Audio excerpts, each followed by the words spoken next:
درود فراوان. خدمت آقای زحمتکش هستیم، مالک تیم داماش گیلان. آقای زحمتکش، قبل از بازی با تیم فولادوین اهواز هستیم. عرض ادب عرض میکنم خدمت شما. بفرمایید بازی چطور میبینید؟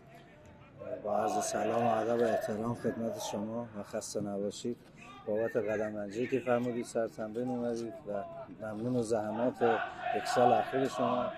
ما خدا رو شکر این چند هفته اخیر بچه‌ها تو بالاترین سطح آمادگی هستن و 6 هفته اخیر نتایج بازیامون نشون میده که روند رو به رشدمون همچنان ادامه داره و تمام تلاشمون هم میکنیم که انشالله این بازی سربلند از زمین بیرون بیایم و این قولم میدیم که هرچی در توان من به عنوان مالک باشگاه هست برای بچه‌ها بذارم که کوتاهی از جانب ما نباشه، با انگیزه فراوان بتونن بیان به این بازی و اینجا بتونیم ببریم. قولم میدیم که تو اهواز بتونیم اینجا ببریم و با سربلندی برگردیم بشه. ممنونم. با توجه به اینکه بازی سردار جنگل هستش و امروز تمرین عضدی برگزار میشه، شاید یه مقدار از دل مشغولی یا ذهن مشغولی داشته باشن هوادارا که آیا شرایط ما تو سردار جنگل مهیا هست دوباره نزدیک بازی از اون اتفاقات همیشگی که برای داماش میفته اتفاق نیفته. اصلا شما فرمودید که گویا مجوز هم برای برگزاری بازی کامل انجام شد.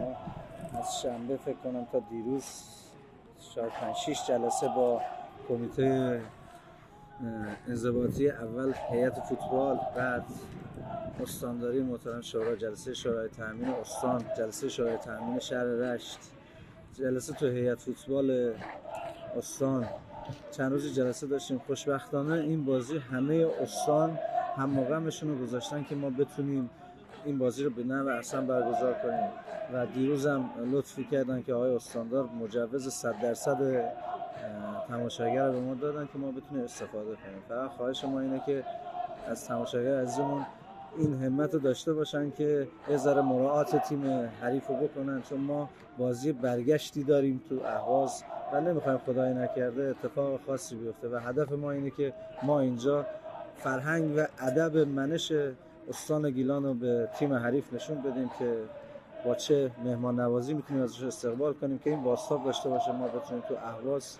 این بازتاب این رفتارمون انجام بدیم. ممنونم.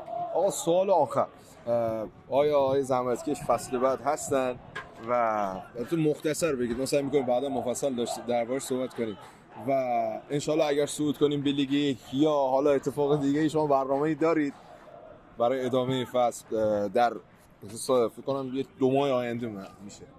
والا صحبت کردن در این قضیه الان شاید زود باشه، ولی شما شاید خودتون بدونید توی یک سال اخیر خیلی معزز شدیم اینجا و فکر کنم برای اولین سال بود که هیچ جا صحبت از تیم داماش سر هیچ جریانی نبود غیر از حاشیه سازی یه سری دوستان.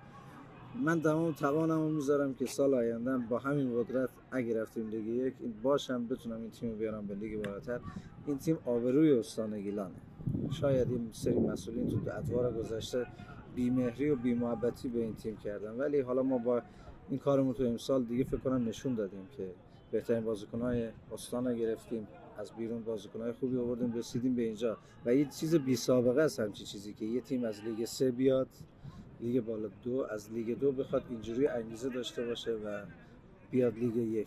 این نشون میده که یه ساختار خوبی درست شده. من سعیمو میکنم، قولم به شما میدم با قدرت سال آینده اگه لیگ 1 اومدیم این تیم رو حمایت میکنم برای لیگ 1. ممنونم آقای زحمتکش. مرسی از وقتی گذاشتید. سلامت باشید.